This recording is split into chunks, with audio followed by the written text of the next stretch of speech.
There you go, eh? Check this out. This is the Motueka Marina. I love coming down here. There's good fishing down here, but there's also lots of boats which I love to look at and have a wee drink. Check it out.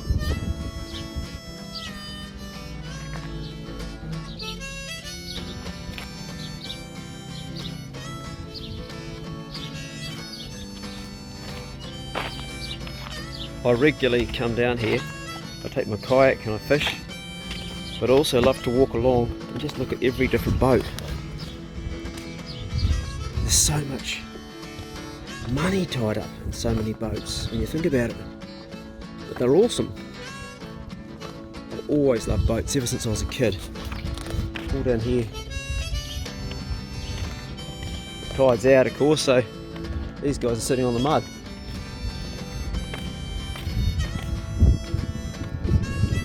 Just magic. Bit of wind, so I don't know how the audio is on the phone. It's probably not fantastic. Oh, there's a few fish getting caught right now too. Daniel caught a few this morning. Patron sent me a picture. I should have been out, but I had puppies and dogs to take care of, and I wanted to come down here, just have a wee look around, because it always gives me a buzz.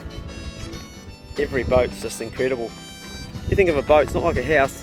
It's multiple angles, not square. It's got multiple angles, curvatures, meeting curves. You know, like how do you build that? How do you do that? I've built a few boats. None of them have been flash. My dad's built some really good boats. Look at this catamaran down here. I bet that's really fast. I'm passing the Tally's factory and just around there, and these guys offer a lot of work to people in our local community, create a lot of jobs, and they're a good outfit. I think the Tally's family are a good family. They do a lot of good, help a lot of people out. I got mates firsthand that have been helped out by Tally's.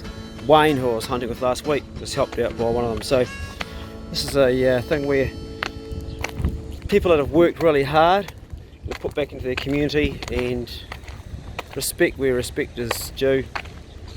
That's all over there, that's all the factory, and they brought a lot to our area, which I'm really grateful. We're all grateful. Going to park up on this rock for a minute, trying to get out of the wind. I'm trying to get out of the wind so I can have a talk to you, but I think the audio is going to get blown out. What I'm seeing is lots of people on the weekend working on their boats, and the thing about a boat, as I well know, is it takes up a lot of bloody time. You're going to be working all the time. There's always something that needs doing. Every boat needs a bit of work. It's ongoing. Boats don't make money, they cost you money. They really do. G'day mate.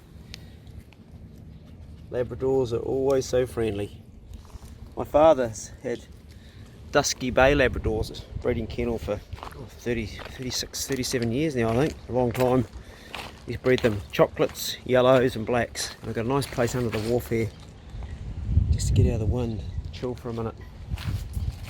I want to answer a few questions that people have asked me. You know, I get asked a lot, so I'm sorry that I'm not answering everybody's questions, because it's not possible anymore these days. The channel's got so big. But one of the questions I get asked from Alan, I won't say his last name because it might be private. He said, Clay, I'm lonely.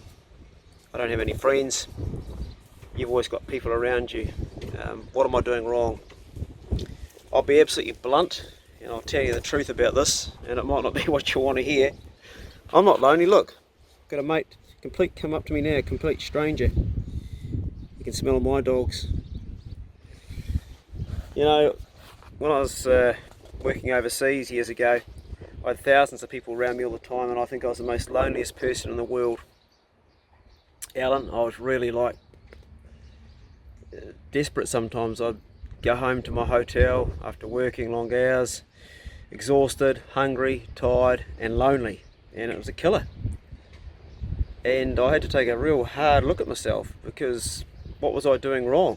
Because it's all about us, and it's ego. It's your ego. Ego causes separation. So when you start thinking that you are something special more than the next person, well, in this case the next dog, hey mate. See, we're all just one. That's probably none of those hippie things I'll say, but we are. We're all the same. We've all got the same wants and needs. We all want to be loved, and we want to be validated in the things we believe in. We don't want to be cast aside. We don't want to be cast out. We want to be part of it. But the trouble is, we're the ones that do the separation. It's not our mates around us. It's when we start thinking that our shit doesn't smell. We're something special. We're above. And in doing that, we actually cause separation, if that makes any sense to you. It took me a long time to work that out. I used to go and hang out when I was working in Europe with the people that lived in the park, the homeless, and I used to take my guitar down, and they'd have their drink on a paper bag quite often, just like in the movies, and we would drink together. And I used to like a drop of whiskey, and they used to like music.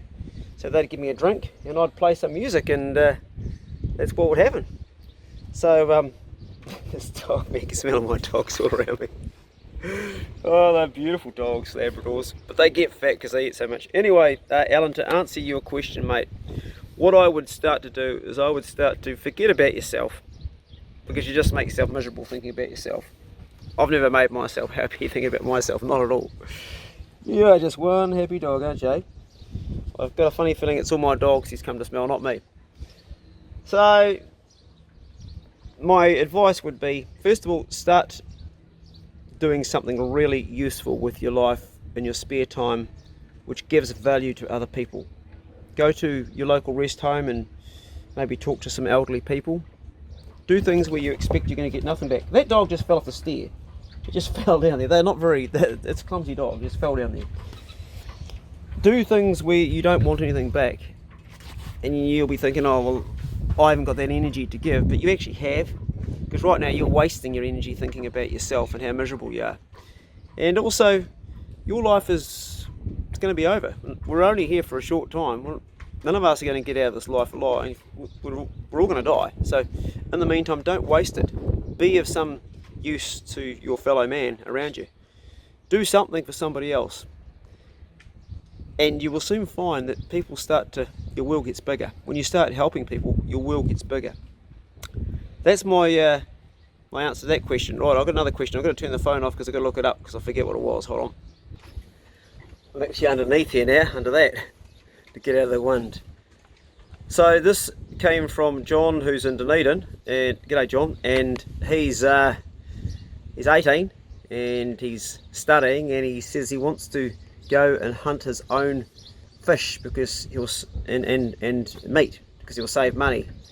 And what I've got to say to you, mate, is no, you will not save money as a hunter unless you are really well set up. It will cost you money to get into it. It's cheaper for you to take the bit of money you've got and go and buy a pork chop, dare I say. The reason I hunt is because it's a whole way of life, and I would be financially better off to not keep dogs and not hunt and to go and buy my meat from the shop. But that would not be part of my belief system, and that is that I only want to eat free range. I love hunting, I love working with dogs, I love the exercise aspect of it. So there's a whole reason. So don't ever start hunting or fishing for that matter, to save money. You won't. Having said that, not let that stop you from hunting. Tear into it, but don't do it for the monetary reasons, because it ain't going to work out. And if anybody has made it so they can work it out, well done you guys, because I can't. I've always probably spent more on fishing gear and hunting gear than, but you can't put a price on it because it's such an awesome thing to do. It's so much fun. It's just like, you know, I dream about it. I love it. So I hope that answers that question. The other thing I'll suggest to you is, if you're a student and you're poor, as far as your food goes, if you're really trying to save money, grow courgettes. This time of the year in New Zealand, you have a courgette plant, mate, you know, after like 6 weeks, when they're all really going, you can just cut a courgette off every day, and it's a food supply. It's a really cheap food. And grow some of your own vegetables in a planter. It doesn't cost too much. Start off with your own seeds and that. Just put the love and work into it, and it's a great form. And you can find on the beach all the fertilizer you need to grow them. Any old fish, any old animal products chopped up, manure, dung, shit, it's everywhere. You know, create your own stuff. A cut mussel boy is always good.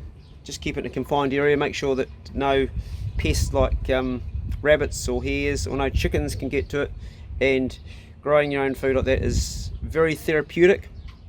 It's very calming, it's very grounding, and you can actually live off it and sustain yourself to quite a large degree. You won't get all your protein, but that's my advice to you. Right, I'm going to pause the phone and look up another question.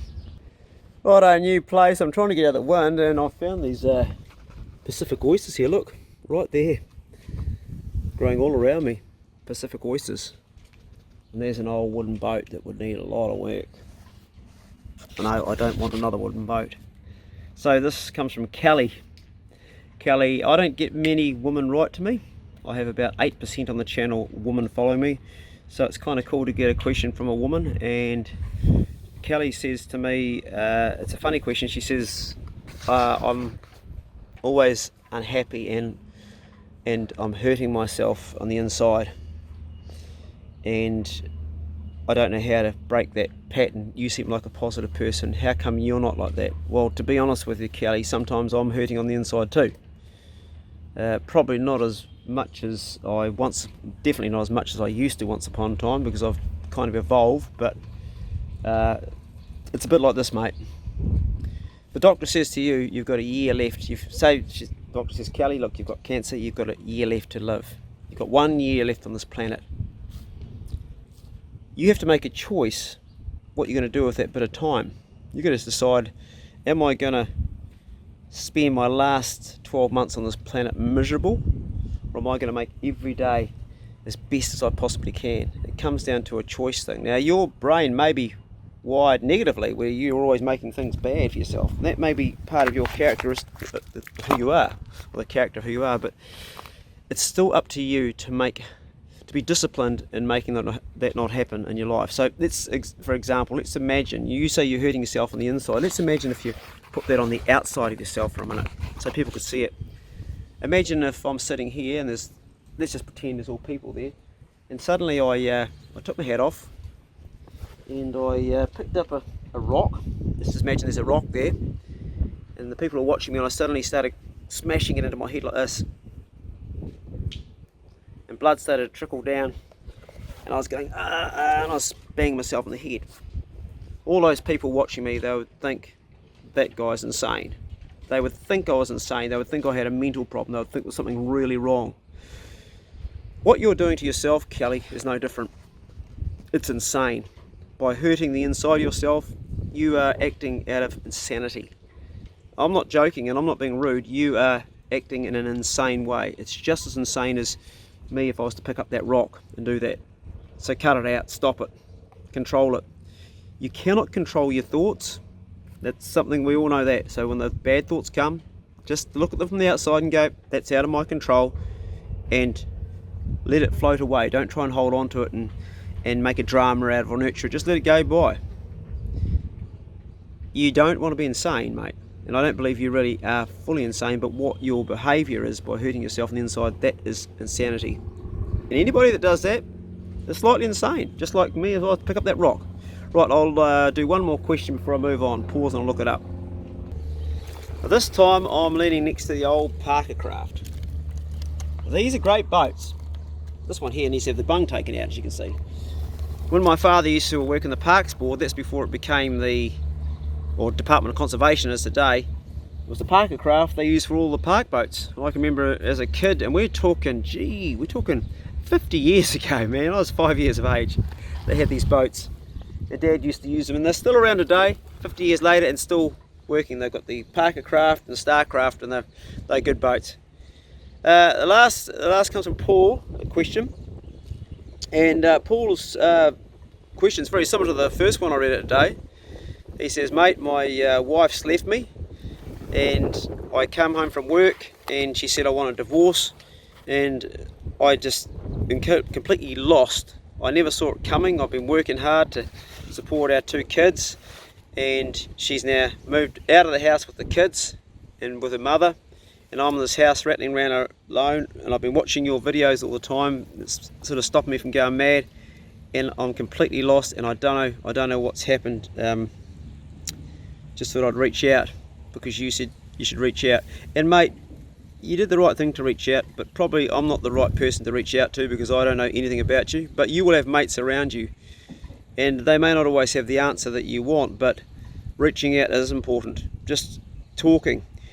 And there's nothing wrong with reaching out to a complete stranger. In fact, often it's easier because there's no emotion and you can just like voice yourself. So thanks for your email. I'm not going to offer you any gems of wisdom here to what you should do other than this.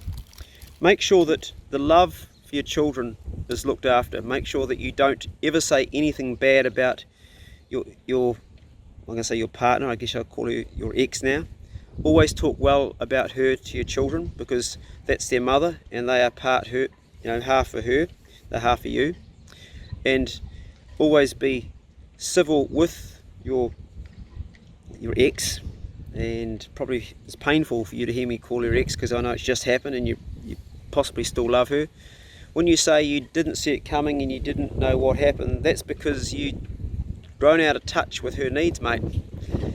You are not guilty of doing anything that I've done exactly the same, but we have to kind of spend a lot of energy sometimes to look after our partner's needs, and sometimes it's just too much when you're working a day job and you're running children and that, and things do fall down and relationships do end, and that's not necessarily a bad thing. Right now you're hurting, but for your children's sake, if she was unhappy, then your children, they pick up a lot of stuff, man. They pick up a lot of adult stuff, and even though you're thinking they may not be so happy or they may be missing you, so long as you're getting equal time with them and your partner's playing ball there, your children will get through this fine.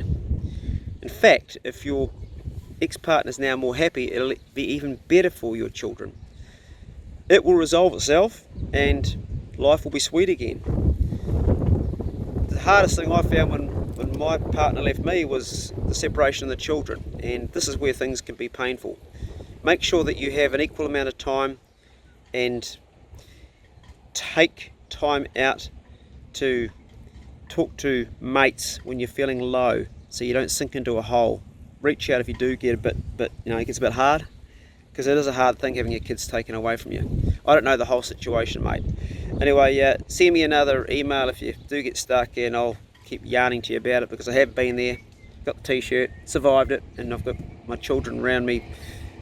Well, they've left home now, but they always contact me all the time, and there's a lot of love. And I'm in good terms with my ex too.